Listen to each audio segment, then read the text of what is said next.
So thank you guys for joining me for another cut here. We're going to be doing what we know as a traditional 180-degree haircut, also known as sometimes your Farrah Fawcett cut, in more of a modern term, or we would know this as our wolf cut or our butterfly cut.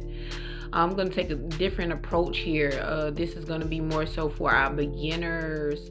That's going to kind of, we'll want to kind of slow things down for them. A little history about myself: I've been doing this over 20 years. I've been teaching over 10. So some of the terminology I might use may not be up to your liking, which is totally fine for me. But I try to make myself relatable to my students. And if I'm being, too slow, just let me know and I'll make it more advanced for you guys. But as for now, I focus solely on beginners that's wanting to learn the craft of hair cutting. You'll see me dive into some straight hair as well as curly men's cuts in general, and doing, of course, some styling and giving some styling techniques and things behind the business. All right, enough of that. So you'll see here that I'm taking off around about, let's say, about 6 to 7 inches of length. It's been a while since she's been in for a haircut. So we're taking off 6 to 7 inches of length right at the base. Just one length. I like to start off as a beginner, just cutting all of the hair evenly before we go in and start to add the layers. This is going to give you a clear layout of what the client wants, how much you need to leave at the perimeter, as well as keeping the density and the heaviness towards the ends before you go in and start adding in those layers. Okay, so we're going up the head all the way up to the crown area with this technique, one length all the way down, and then you'll see me come back in and add the layers, and I'll hop back in then. All right, be back.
Okay, so I've done the base here. I like to go ahead and get the back done. So this particular haircut, we want to make sure that we're being safe around the ear and around the face, because she kind of likes to leave it full towards the face and around the chin, because she has more of a square shaped face. So we want to kind of create some length there to kind of contour that area in a sense. So you'll see me here. I'm going to jump from the back to the front, create that fringe, starting with the bang area because she does like to wear bangs. So here you see me doing my point cutting method just to kind of create that softness just around the bang area. She had a little knot there, so I like to let my clients know, like, when I see anything that might be alarming. That's a part of our job. Like, sometimes they don't feel in their head to know whether or not they have any things that are irregular. So that's something normal that I do. I'm that close with my clients. So here you see I'm doing over direction. So in this particular area, after you get that initial guide there in the front, you want to make sure that you're doing your over directed diagonal forward sections all the way back towards the back until you reach the mastoid, which is behind the ear. I'm showing you here that when you get your tension in that section, long as your hand is your fingers are pointing up to the ceiling, you can go back in and pretty much turn that hand horizontally, because you have that section and you have the appropriate amount of tension. So you'll see me do things ergonomically while I'm cutting, just to ensure that I don't create long-term effects that I don't want, of course.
So another thing I would like to point out is making sure that you having those clean section angles, and that you are sure about the head that you're directing towards the front.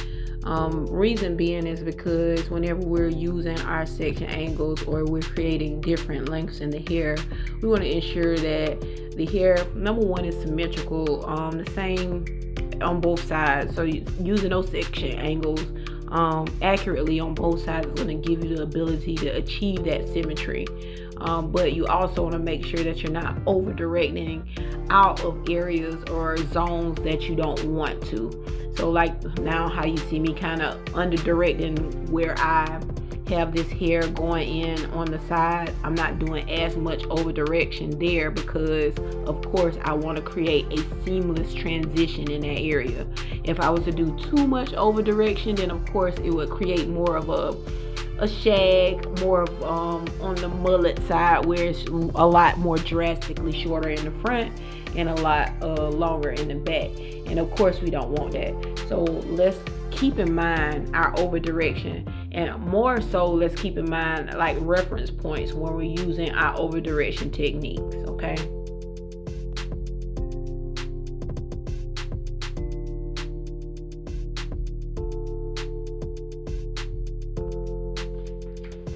Alright, so here you see me going in and I'm sectioning the hair off front to back again. Like I said, this is a beginner video, so if it's a little too slow for you, I'll make, of course, a video that's a little bit more advanced, but this is a beginner channel.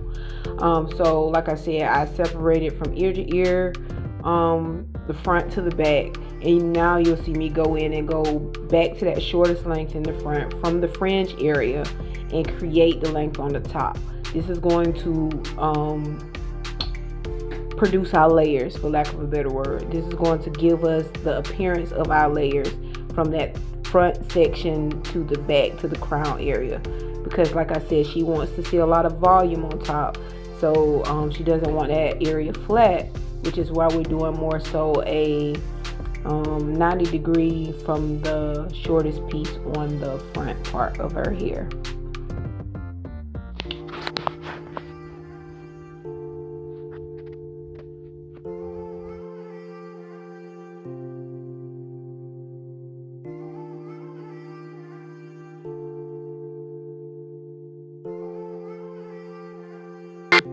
Another thing I want to point out to you guys, you can go back and rewind.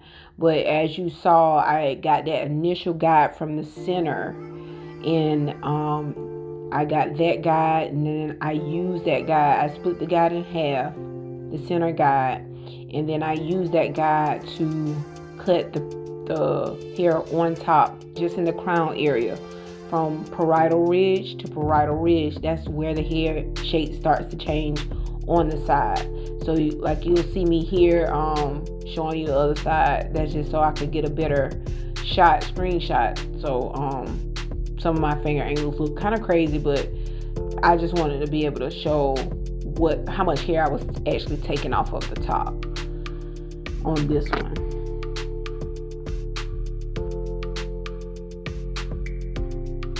So like I said, I'm here working parietal to parietal, using that center guide as my reference point to create the layers on top. And I'm doing my horizontal section straight up to that guide to the parietal, if that makes sense. I hope I'm making sense, y'all. I hope I'm making sense.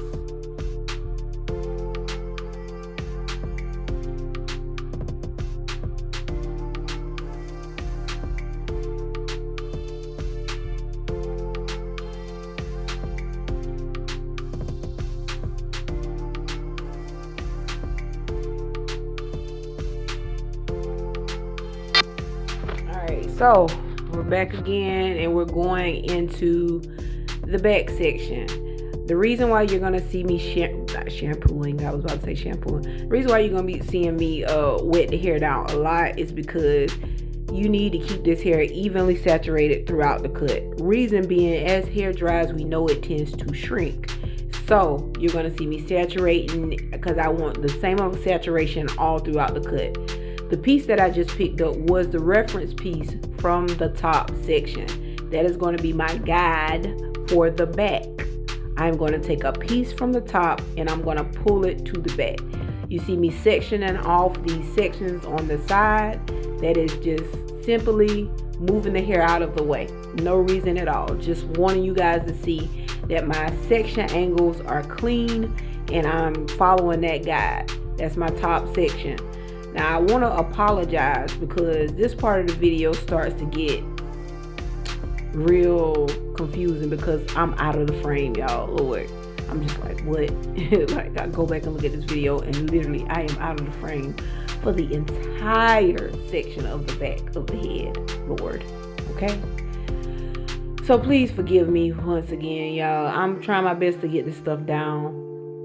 This YouTube thing is new to me, so thank you so much to all of the people that are rocking with me in my mistakes, in my flaws. No, I'm not perfect, nor did I claim to be, but y'all rocking with me, and I appreciate that. For real. So I'm in the back cutting for sure. So I got the guide, and what we did was more of a convex layer. That's where we kind of keep the length towards the perimeter. So as we get towards the occipital, the hair is getting a lot longer because we want to leave the density towards the ends. All right. So now you'll see me take that center guide and use that guide as my guide for the remainder of the haircut. I've seen some comments talking about use a traveling guide, don't cut past your knuckle, second knuckle. That's true, but sometimes whenever you're teaching, guys, you have to understand it's the difference in between me teaching and actually doing the haircut myself. Okay, I can only say don't cut past the knuckle a few times until I'm like, okay, well, girl, you're gonna cut past the knuckle. Okay, as long as we're getting this haircut done. Okay, so like I said, I mean, I appreciate all y'all comments, but let's be mindful that I am teaching students on one side, and then on the other side, I am a professional as well. But the 45-degree angle message, or they tell you the 45-degree angle, that's not a term. Let's be real, y'all. Some of these students don't even know 0 degrees means blunt cut. Okay, so the fact that I would say a 45-degree angle to an actual student that's fresh on the floor where her friend trusts her to do it, I would never say that, because she's like gonna look at me like I'm speaking Mandarin or something, and we both confused, right? So let me do my job, okay? And y'all do y'all job. And thank you for the comments, but don't be critical. You know what I'm saying? Because I'm just here to help. I'm the messenger. Don't shoot me, okay? All right. So we back. And as you can see, I am using that. Like I said, we're working from that center onto the side here. And we're gonna go into the sides, making sure that we're getting all of the hair. As you can see, when I work towards the ear, when I'm doing more of our concave layer where it's a little bit longer and I'm trying to give that shag look, I'm going to work in front of the ear or behind the ear. Reason being is because I do not want to cut gaps into the ear.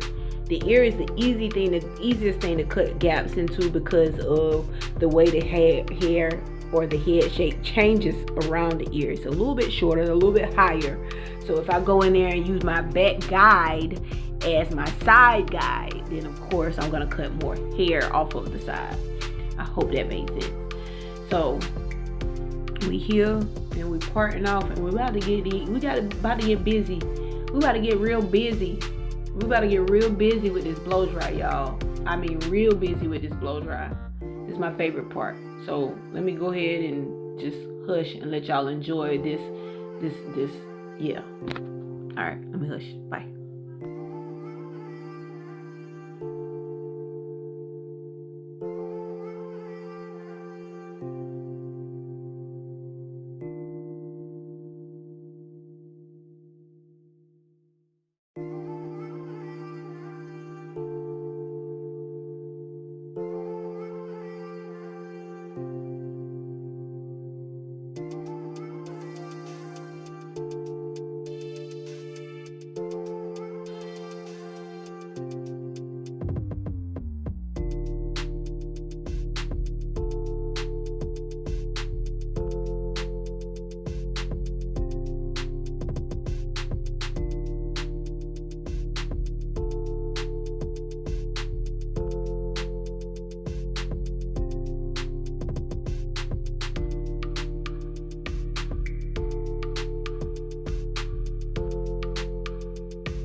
Alright, so one thing I did want to hop in here and point out to y'all. Notice how my dryer and my brush and my blow dryer are kind of like married to one another. As I am moving and gliding that shaft, I'm not going against the flow of how my hair grows. Another thing I want you to take note of is how, as I'm going towards the top, how I'm actually taking the hair up off of the scalp. This is going to help enhance the volume. If you want maximum volume, you want to go against the growth pattern of the hair. You don't want to go with it. You don't want to push it down. You want to lift it up as it's drying, because hair has memory. So keep that in mind. As you're blow drying, you want to make sure that hair remembers to stay up, especially on the top if they want volume.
Alright guys, so this is our finish. She always loves it. This is why she comes in. I love to do this. That's me being a little extra. But yeah, this is the finish. Y'all let me know what y'all think, for real. I'm cool with constructive criticism. I'm cool with that, but I'm not cool with just straight up sarcasm for nothing at all. Like, for nothing. And I'm just getting started. Please.